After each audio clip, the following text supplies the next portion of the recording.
right, if all of my judges are ready, I believe we can go ahead and get started. When morning skies grow red, and o'er their radiance shed, Thou, O Lord, appeareth in their light. These opening lines of the Swiss psalm, or the de facto Swiss national anthem, continue. When the Alps grow bright with splendor, pray, free Swiss, pray, for you feel and understand that he dwelleth in this land. Much in character to their famed neutrality, the Swiss have yet to accept this age-old psalm as their official national anthem. In fact, in 2014, according to the BBC, they launched a national competition to replace the psalm, citing its overly religious tone. In the words of the campaign organizer, you see, Switzerland is officially a religiously neutral society, no one God, and well, the song is a prayer, it's a psalm, and so it's quite problematic for us. Religiously neutral. Those words resound like the hull of an empty Swiss cowbell. The Swiss are revered for their peace and their neutrality. They are lauded as a society. They seem to be a country to be admired. But are they? How did they come by their neutrality, and at what cost? Much of the information within this speech comes from an excellent documentary by American filmmaker Johnny Harris, entitled How Switzerland Stayed Neutral. Now, as a kid, I loved Switzerland. Their history, their culture, even their food, it just simply impressed me. In fact, there was a point in time where I wanted to become a Swiss citizen. Gladly, that fell through because I'm standing before you today.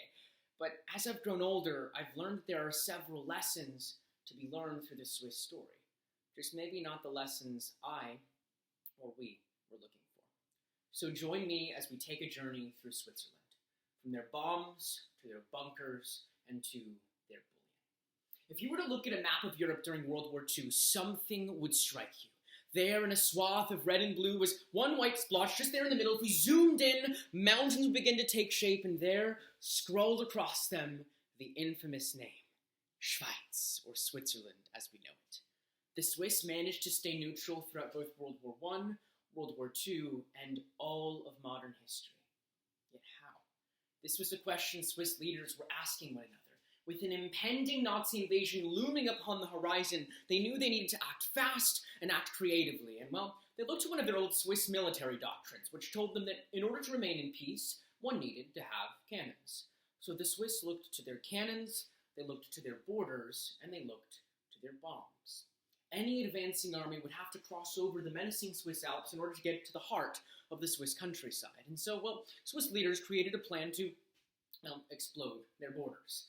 They began to load stick after stick of dynamite and TNT into the very infrastructure of every road, bridge, tunnel, or highway leading into their small country. And as if that wasn't enough, they positioned cannons at the tops of mountains, ready to point down and fire upon any unexploded bits of road. And well, the story goes that Swiss engineers even created trees that would mechanically saw themselves in half to cover over any other critical roadways. At the flip of a switch, Switzerland could be enraptured in one giant explosion, making them an island in Nazi Europe. The Swiss deftly cared about remaining neutral. Yet in the event of a Nazi invasion, bombs would do little to stop the ravenous Germans, so the Swiss knew they needed to keep thinking and thinking creatively, and so they looked to their pristine alpine meadows and began to drill deep into the heart of the Alps, creating vast networks of bunkers complete with hospitals, armories, military bases, and even fully functional airstrips. At the very first sight of the Red Baron flying overhead, an innocent-looking Swiss chalet could merely shed its roof and become an artillery gun firing into the fresh alpine air. And if you saw a Swiss jet flying overhead, it's likely that it had just taken off from an airstrip built into the very heart of a mountain. By the 1960s, every single piece of Swiss infrastructure had a bunker underneath it. And by that same time, the Swiss had enough bunkers to care for their entire population, and then some. Something no other country has ever done. Until this day, the Swiss remain the most bunkered country on the face of the planet. Again, the Swiss deftly cared about remaining neutral. Switzerland. When your mind hears that word, you likely wander to the warm and fuzzy delights of Swiss opulence. The Swiss are known to be at the pinnacle of worldly enjoyment, whether it's their gourmet cheeses, artisanal chocolates, meticulous watches, powdery ski slopes, and even a secretive bank or two. The Swiss are known for their luxury. But as our minds drift to such warm and fuzzy delights, it's important to realize a darker side to Swiss opulence. You see, leading up to World War II, the Swiss had become the banking hub of Europe, storing bar after bar of bullion or gold bars for the major world powers. When World War II struck, the Swiss adopted an officially neutral economic policy, saying that they would be willing to trade with both the Allies and the Axis with both Churchill and Hitler. But in the unfortunate reality, the Swiss traded quite a bit more with the Nazis, providing them with anti-aircraft weapons and munitions and other armaments used during the war, but particularly during the Holocaust. Indelibly, Swiss hands had already been bloodied under a supposedly neutral economic policy. But to make matters darker, the Swiss began to store bar after bar of gold bullion, art, and artifacts that came by the truckload over and across bridges and tunnels from the Nazis. Again, during World War II, but particularly during the Holocaust. Defenders of this would tell you that the Swiss were doing what they needed to do to remain neutral, to stay out of the war, to protect their citizens. This was neutrality, this was deterrence, and it worked, right?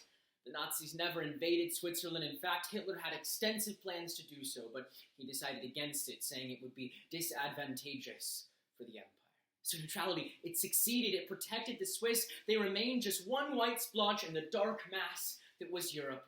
Neutrality was a success. Or was it? As the French fell to Nazi oppression, the Swiss detonated their bridges to France.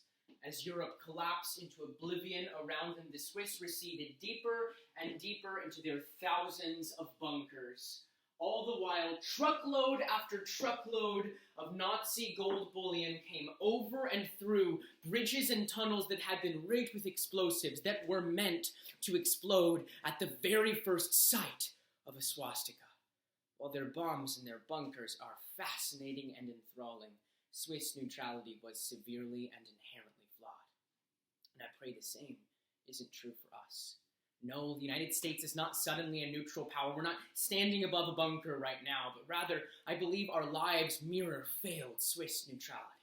Not in the pristine beauty of the Alps, but rather in our complacency. I know that's true in my life.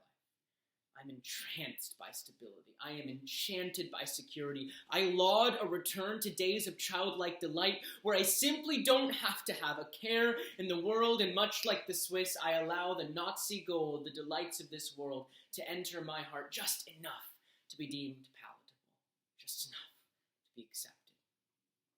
But we were not called to neutrality. We were called to evangelism. We're told in Matthew 6:19 through 21, "Do not store up for yourselves treasures on earth where moth and rust destroy, and where thieves break in and steal, but store up for yourselves treasures in heaven, where neither moth nor rust destroys, and where thieves do not break in and steal. For where your treasure is, there your heart will be also." So what is our greatest treasure?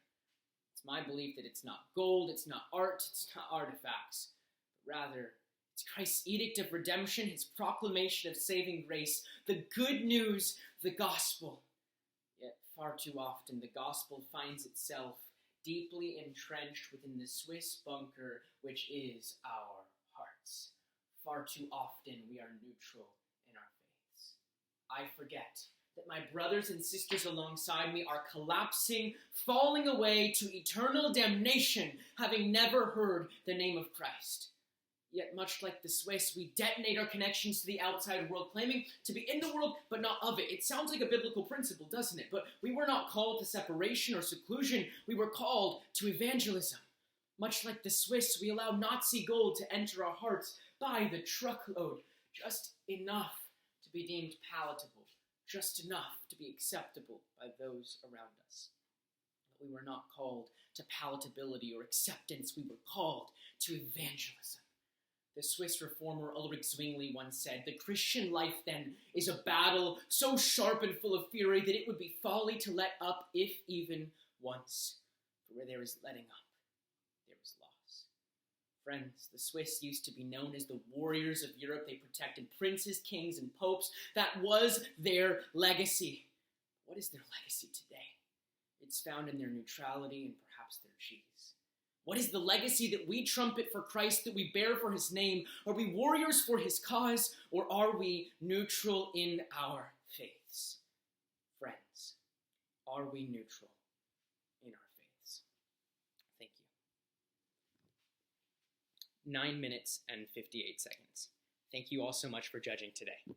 Have a wonderful day.